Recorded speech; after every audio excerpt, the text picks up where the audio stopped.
గత వైకాపా ప్రభుత్వ హయాంలో దారుణ హత్యకు గురైనటువంటి మాచెల నియోజకవర్గానికి చెందిన తోట చంద్రయ్య కుమారుడు తోట వీరాంజనేయులకి ప్రభుత్వ ఉద్యోగానికి సంబంధించి ఆ యొక్క ఏపీపీఎస్సి చట్టాన్ని సవరించేందుకు బిల్లు ప్రవేశపెట్టారు నారా లోకేష్ గారు. అయితే అందులో భాగంగా మాట్లాడుతూ ఫ్యాక్షన్ రాజకీయాల్ని వైఎస్ఆర్సీపీ పెంచి ప్రోత్సహించిందని అనేక అంశాలు కూడా ప్రస్తావించుకుంటూ వచ్చారు. మరి ఇదే అంశానికి సంబంధించి మరిన్ని విషయాలు తెలుసుకోవడానికి మనతో ఉన్నారు సోషల్ యాక్టివిస్ట్ శ్రీలీల గారు. నమస్కారం. నమస్తే అండి. ఇప్పుడు చూసుకుంటే నారా లోకేష్ గారు ఏదైతే తోట చంద్రయ్య గతంలో వైఎస్ఆర్సీపీకి చెందిన వ్యక్తులచే హత్య గావింపబడ్డటువంటి తోట చంద్రయ్య గారి కుమారుడికి ఒక ప్రభుత్వ ఉద్యోగం ఇవ్వడం ద్వారా ఫ్యాక్షన్ అటువంటి వాటిని పెంచి ప్రోత్సహించకుండా ఉండేందుకు ఇలాంటి ఉపయోగపడుతుందని చెప్పి చెప్పుకుంటూ వచ్చారు. మొత్తానికి ఈ అంశం గురించి ఏమంటారు, అంటే అతనికి ఇవ్వడం పట్ల అది ఆ నిర్ణయం ఎంతవరకు సబ్ అంటారు, మీ అభిప్రాయం? ఇక్కడ ఫస్ట్ తోట చంద్రయ్య గారి గురించి చెప్పుకోవాలంటే తెలుగుదేశం పార్టీ కార్యకర్తలు ఎలా ఉంటారు, వాళ్ళు ఏ విధంగా పార్టీ కోసం ప్రాణాలను అర్పిస్తారు. ఆ జెండా పట్టడమే కాదు, ఆ జెండా కట్టడమే కాదు, ఆ జెండా కోసం ప్రాణాలను కూడా ఇస్తారు. ఇప్పటి వరకు కార్యకర్తల పార్టీగానే నారా లోకేష్ గారి మాట్లాడినా కూడా ఇది కార్యకర్తల పార్టీనే చెప్తారు ఎన్నో సందర్భాల్లో. మరి నిజంగా అలాంటి కార్యకర్తలు ఉండటం అదృష్టం ఆ పార్టీకి అనుకోవాలి. ఆ రోజున అన్న నందమూరి తారక రామారావు గారు ఎలాంటి ఆలోచనతో పెట్టారు, ఎవరి కోసం పెట్టారు, ఏ ఉద్దేశంతో ఆయన పెట్టారనేది అందరికీ తెలుసు.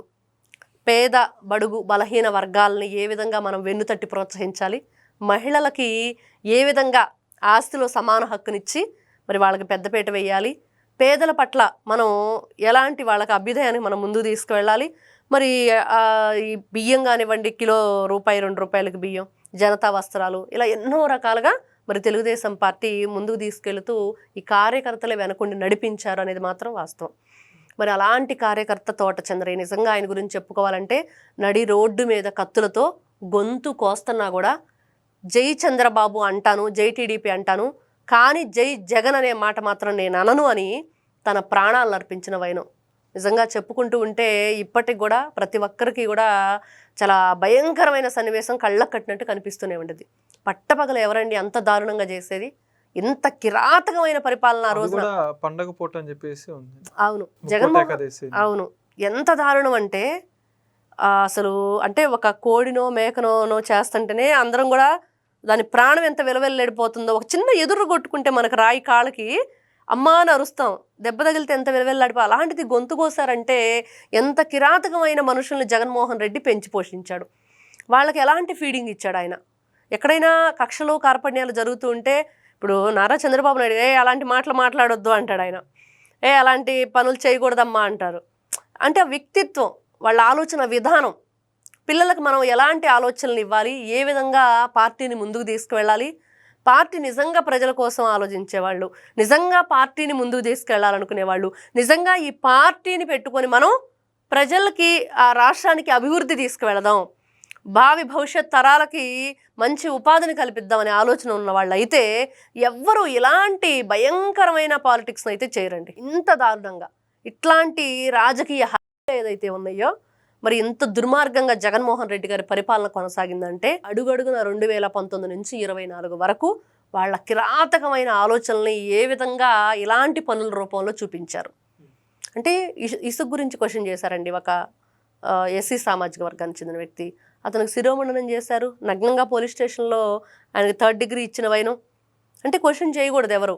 మరి ఆ రోజున చూస్తే వీళ్ళ మద్యం గురించి అతను క్వశ్చన్ చేస్తే అతను తెల్లారేపాటికి శవం అయి ఉండటం, ఈ విధంగా చెప్పుకుంటూ వెళ్తే వీళ్ళ ఆగడాలకి ఆ రోజున ఆపు లేకుండా పోయింది. అంటే ఈ రోజున కూడా చేస్తూ ఉన్నారు, మాటల రూపంలో చేస్తున్నారు. సోషల్ మీడియాలో ఏ విధంగా మరి నీచమైన పోస్టులు పెడుతున్నారు, ఫోటో మార్పింగ్లు పెడుతున్నారు.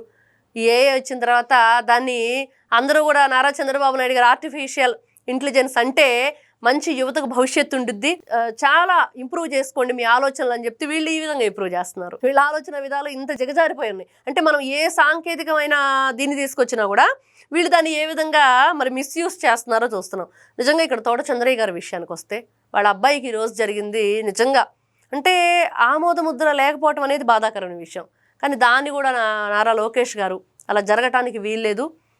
ఇప్పుడు అడ్డుకోవడం గల వాళ్ళ ఉద్దేశం ఏంటి? ఇప్పుడు కౌన్సిల్లో వాళ్ళు అడ్డుకున్నారు గతంలో బిల్లు ప్రవేశపెట్టడానికి, దాని వెనకాల ఉద్దేశం ఏంటంటారంటే వాళ్ళు గతంలో చెప్పారు కదండి, అంటే ఎవరికి ఇస్తారు, ఎలా ఇస్తారు, అలా ఇచ్చేస్తారా, ఇచ్చుకుంటూ పోతారా, ఎంతమందికి ఇస్తారు, ఎవరికంటే వాడికి ఉద్యోగాలు ఇస్తారని. ఎవరికంటే వాడికి ఇట్లా అబ్బాయి అర్హత చూసి, విద్య ఏదైతే తనకు అర్హత ఉందో దాన్ని చూసి, క్వాలిఫికేషను మరి దానికి అతని అర్హత ఉందా లేదా అనే దాని మీదే తీసుకువెళ్ళారు. అతని తండ్రి దేనికోసం ఆ రోజున ప్రాణాలు అర్పించాడు అంటే ఈ రోజున అతనికి ఒక కత్తి చెల్లి జగన్మోహన్ రెడ్డి నరకని చెప్తే బాగుండిద్ది మండల్లో. అంతే కదండి వాళ్ళు అనేది. మరి అలాంటివి అయితే ప్రోత్సహిస్తారు. ఈ రోజున అతన్ని ఒక మంచి ఈ రోజున చూస్తే మనకి జనజీవన స్రవంతి నారా చంద్రబాబు నాయుడు గారు ఉన్నప్పుడే కదండి స్టార్ట్ అయింది. ఆ రోజున గన్ను పట్టుకొని వీళ్ళు తుపాకీలు అడవుల్లోకి వెళ్ళి సీతక్క ఈ రోజున ఎవరండి ఒక మినిస్టర్గా ఉన్నారు తెలంగాణలో. ఆ రోజున జనజీవన స్రవంతిలో కలిసిపోండి, మీరంతా మానవుల్లోకి వచ్చేసేయండి, మనుషుల్లా బ్రతకండి, మీరంతా ఆ వన్యమృగాలతో చేరి ఆలోచన విధానం మార్చుకోండి అని చెప్పి ఒక పిలుపునిచ్చారు. అది ఇప్పటికి కూడా కొనసాగిస్తున్నారు నారా చంద్రబాబు నాయుడు గారు. అదే లోకేష్ గారు కూడా ఆయన నుంచి పుచ్చుకున్నారు. అంటే వాళ్ళ నాన్నగారు చనిపోయారు, సరే వాళ్ళు ఇలాంటి దుర్మార్గమైన పని చేశారు, నువ్వు కూడా అదే పని చేయి, ప్రతీకారం తీర్చుకో అని చెప్పట్లేదు. అలాంటివన్నీ వదిలేసేయండి, మళ్ళీ ప్రతీకారాలు లాంటివి వద్దు, వాళ్ళ మీద పోలీస్ కేసు నడుస్తుంది, జైలుకి వెళ్ళే వాళ్ళు వెళ్తారు, వీళ్ళ మీద వచ్చేవాళ్ళు వస్తారు, అవన్నీ సెకండరీ. ఆ థాట్ అసలు పెట్టుకోవద్దు. ఫస్ట్ నీ భవిష్యత్తు ఏంటి, నీ తల్లి ఏంటి, నీ తోడబుట్టినాళ్ళు ఏంటి, నీ పెళ్ళైతే నీ బిడ్డలేంటి, ఇది కావాలి. నువ్వు రాష్ట్రానికి ఇంకేం చేయగలుగుతున్నావో కావాలి. ఒక మంచి ఉద్యోగస్తుడికి మంచి పేరు తెచ్చుకో, 10 మందికి మళ్ళీ నువ్వు ఉపాధి కల్పించు, అది కదా కావాలి. ఏ నాయకుడైనా అది కదా కోరుకుంటాడు. ఇవన్నీ వదిలేసి జగన్మోహన్ రెడ్డి గారు ఏం చెప్తాడంటే రప్ప రప్ప రప్ప నరికేయండి, మేము వస్తే రక్తంతో హోళీ చేస్తాం. ఆల్రెడీ హోళీ చేశారు, అయిపోయింది. బాబాయ్ రక్తంతో చేశారు, చంద్రయ్య రక్తంతో చేశారు, మరి అమర్నాథ్ గౌడతో చేశారు, మరి అటు చూస్తే మరి దళిత డాక్టర్ సుధాకర్ గారి ప్రాణాలతో చేశారు. 1 కాదు 2 కాదు చెప్పుకుంటూ వెళితే వీళ్ళ నీచమైన పరిపాలన. మరి ఈరోజు నిజంగా నారా లోకేష్ గారు ఏదైతే నిర్ణయం తీసుకున్నారో మండల్లో, ఖచ్చితంగా అతనికి ఏదైతే మీరు జీవో రావడానికి వీల్లేదని చెప్తున్నారో ఆ జీవో వచ్చి తీరాల్సింది. తోట వీరాంజనేయులకి ఆ ఉద్యోగం రావాల్సింది. అందరం కూడా మద్దతు ఇస్తున్నాం ఇక్కడ. ఎందుకంటే వాళ్ళు హింసని పెంచి పోషించట్లేదు, ప్రతీకారాన్ని పెంచి పోషించట్లేదు, ఒక మనిషి జీవితానికి మరి వీళ్ళు ఒక అర్థాన్ని ఇస్తున్నారు, వాళ్ళు బ్రతకటానికి ఒక ఆదరవుని ఇస్తున్నారు. కాబట్టి జగన్మోహన్ రెడ్డి అండ్ బ్యాచ్ ఏదైతే ఈ రోజున తిరస్కరిస్తున్నారో అలాంటివన్నీ ఇప్పుడైనా మానుకుంటే బాగుంది. ఎందుకంటే ఆ పార్టీ ఎన్నో రోజులు ఉండదని చెప్పి ప్రతి ఒక్కరూ చెప్తున్నారు. కాబట్టి ఇప్పుడైనా కొంచెం కాకపోతే కొంచెమైనా మంచి ఆలోచనలతో ముందుకు వెళుతూ తప్పు చేసిన తప్పు ఈ విధంగానైనా సరిదిద్దుకునే అవకాశం వచ్చింది కదండి వాళ్ళకి. కనీసం దాంట్లో అయినా ఆమోద ముద్ర ఇచ్చి మండల్లో అతనికి ఆ ఉద్యోగం ఇస్తే ఏమవుతుంది? ఏదో వంకలు లేనమ్మ డొంకలు పట్టుకొని ఎత్తుకున్నట్లుగా ఏదో ఒక వంక కావాలి. ఎలా ఇస్తారు?